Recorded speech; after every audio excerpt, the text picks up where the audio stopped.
तो दोस्तों आज मैं आपको एक बात बिल्कुल क्लियर बोलना चाहूँगा। प्रॉप ट्रेडिंग शुरुआत में काफ़ी ज़्यादा ग्लैमरस लग सकती है, लेकिन ये आपको अंदर से तोड़ देगी। मैंने खुद मल्टीपल अकाउंट्स ब्लॉक किए हैं और आज भी मेरे कई अकाउंट्स ब्लॉक हो जाते हैं। रिसेंटली अगर इस वीक की मैं बात करता हूँ तो मैंने अपना 25K डॉलर्स का फंडेड अकाउंट ब्लॉक कर दिया, जिसमें मैंने ऑलरेडी $1000 से ज़्यादा का प्रॉफिट बनाया था। बट एक गलत डिसीजन और फिर से अकाउंट गया। तो प्रॉपर ट्रेडिंग या फिर फॉरेक्स ट्रेडिंग की रॉ रियलिटी यही है, रिस्क और सिर्फ रिस्क। एक इमोशनल एंट्री, एक ओवर लेवरेज लॉट साइज और आपका अकाउंट गया, खत्म। इसलिए यार आज मैं तुम्हारे साथ अपनी एक स्टोरी शेयर करने वाला हूं और साथ ही ये भी बताऊंगा कि कैसे मैंने दोबारा as a complete beginner trading start कर रहा हूं, बिल्कुल जीरो माइंडसेट से। तो स्टार्ट करते हैं। जब मैं शुरुआत में प्रॉपर ट्रेडिंग में एंटर हुआ था, तब जब भी मेरा अकाउंट ब्लो होता था तो दिल से लगता था यार शायद ट्रेडिंग मेरे लिए नहीं है। और सबसे ज़्यादा डैमेज बैलेंस शीट पे नहीं होता है, सबसे ज़्यादा डैमेज होता है आपकी साइकोलॉजी पे अकाउंट ब्लो होने के बाद। और इनफैक्ट जब आपने गलती करी हो और आपको वो गलती मालूम हो, और अगर 1-2 साल से तुम ऑलरेडी ट्रेडिंग कर रहे हो तो तुम इस बात से रिलेट कर पाओगे कि कितना ज़्यादा बुरा लगता है।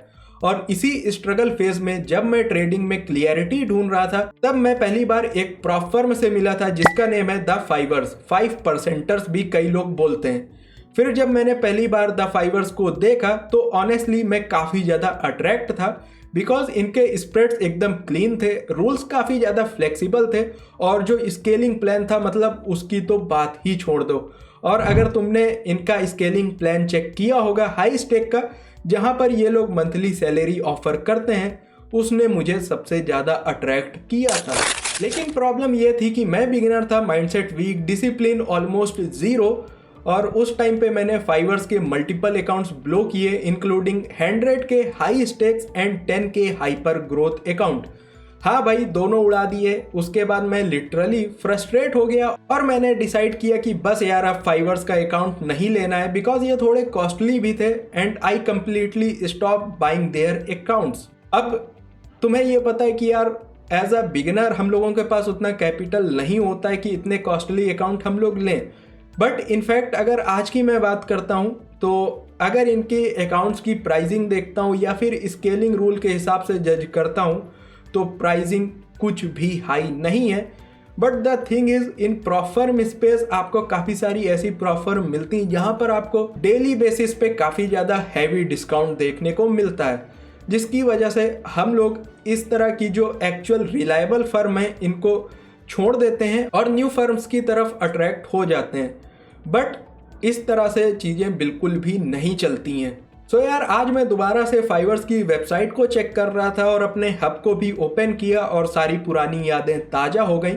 और मुझे एक शॉकिंग बात भी पता चली, फाइवर्स आज भी इंडस्ट्री में बेस्ट ट्रेडिंग कंडीशन दे रहा है। इनके स्प्रेड्स स्टिल टॉप टियर के अंदर हैं, रूल्स काफ़ी ज़्यादा सिंपल हैं और स्केलिंग अभी भी अनमैचेबल है। अब मेरी साइकोलॉजी स्ट्रांग है, रिस्क मैनेजमेंट इंप्रूव हो चुका है and honestly this time I feel like the story will be different. तो यार अगर आपने भी अकाउंट ब्लो किए हैं तो मेरी बात मानो, अपने आप को लो फील मत कराओ। ये एक पार्ट है प्रॉप फर्म का। और इनफैक्ट अगर तुम प्रॉप फर्म अकाउंट के अंदर रिस्क लेते हो तो वो तुम्हारे ही लिए बेटर है, बिकॉज इंपॉर्टेंट ये नहीं है कि कितने अकाउंट्स ब्लो हुए हैं, इंपॉर्टेंट ये है कि आपने कितना ग्रो किया। मैं फाइवर्स को अगेन टेस्ट करने जा रहा हूँ और अगर आप चाहो तो मैं पूरी जर्नी को डॉक्यूमेंट कर सकता हूँ, पेज पास करने से लगाकर पे आउट तक और पे आउट से लगाकर स्केलिंग तक।